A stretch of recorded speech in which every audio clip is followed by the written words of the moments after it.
Hi everyone, my name's Stuart Rawson. I'm the owner and director at CPMS Plumbing over in Perth, and we've been asked by Perth Renovations Co to come in and speak about the comprehensive guide on how to change a tap. So today I'm going to show you why you should change your old tap, kitchen versus bathroom taps, tap types, things to consider when buying a new tap, and at the end of the tutorial I'll actually take you guys through a quick rundown of how you can pull out a tap on your own as a DIY, or if you need to get a professional plumber in to do the job. A couple of different reasons why we would change an old tap. Number one would be that there's a leak. Number two is that the tap's old and out of warranty, which is a big thing because it could void your warranty on your house if you have a burst pipe on the bottom of the tap, or if the tap's leaking for a considerable amount of time, you mightn't get any insurance back, especially if it's a big leak. Number three is that there's rust, which comes from not being cleaned properly, so that's another big thing.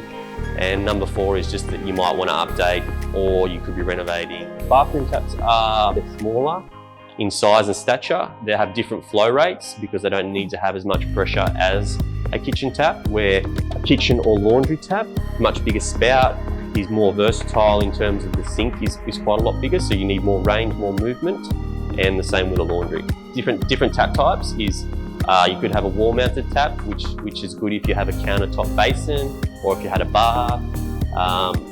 Deck-mounted or basin-mounted taps, it means that it comes off the basin or off the kitchen. Our bath mixer. Mono-bloc, which is one handle, so it regulates temperature, so it has your flow and your temperature range in the same one. And then also we have a standard 3-piece set which has hot and cold with a faucet in the middle. Things to consider when buying a tap: I would look at the body of the tap and see how big it is, what it feels like, and what sort of flow rate it has. To the spout, how big the spout is and the distance you need over the basin or over the laundry or over the kitchen sink, whether it's a pull out for the kitchen sink so you can wash vegetables or you can wash plates easier. And thirdly, the features of it. So what sort of handle it has, what's the body like in terms of inside of it, how does the mixer work, what your flow rate is, and essentially to make sure it has to have a watermark in Australia, otherwise it can't be installed because it will void your warranty. Now I'll show you how you can replace an old tap and whether or not you can do it as DIY, or if you need a plumber to come in and do the job for you. So let's get started. First and foremost, turn the water off from the water meter. Drain the tap from outside so there's no water in the lines, and then come in. So you'd grab your shifter. These points here would be screwed off onto the wall, so there'd either be little mini stops under here where you could even turn it off from here instead of going out to the water meter, which I use on all my jobs, or these could be just directly connected straight onto the threaded pipe there. So you would take these off with a shifter once you drain the water, and then go into grab your little socket set if you have one.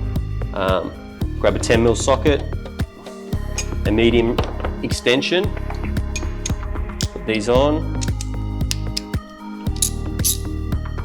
make sure it's going the right way, anti-clockwise. And then under here, there would be either one or two small bolts to take off. So once I've loosened the nuts underneath, I'd actually come up the top and grab it so it can't fall because it can become quite loose. And then with both hands, just pull this up, take your cover plate, and then one at a time, because it's going to go against it, pull these out. And then here you just have your two components, your two flexible hoses that could be leaking. So to change one, I'd always pull them out. And then if I had a new one, before I'd put it in, if I didn't have any lubricant to put on here on the rubber, I'd just use a little bit of spit and then screw this back in. And what that does is avoid pinching the rubber on your way back in. So have two bolts, cover plate, and then if I was installing, make sure this is clean. Slide this back in. Make sure the hole's covered, and there's a rubber underneath anyway, so when this pulls back down, it'll pull that in tight. So grab your washer from underneath and your two bolts.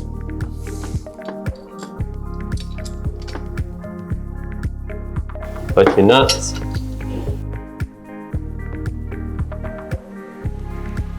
Get that back up. Make sure this is straight. So make sure your tap and your handle is straight and everything's in line.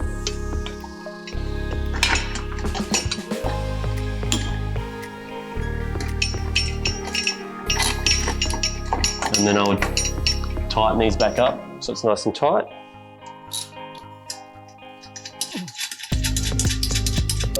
The only time I would DIY is if there was no leaks or anything and I wanted to upgrade a tap and I knew how to do it, then I would change it myself. But if I had a water leak or if I had any issues with anything to do with the plumbing side of things, I'd definitely call a professional plumber, a licensed plumber, and get them around, because that way you're covered under warranty by the plumber and you're also covered under your house. But if you change a tap yourself and then you have a water leak, you won't be covered. So it's your choice whether you go DIY, but 99% of the time you should call a licensed plumber to do the work, so you're covered under their insurance and you're also covered under your own insurance.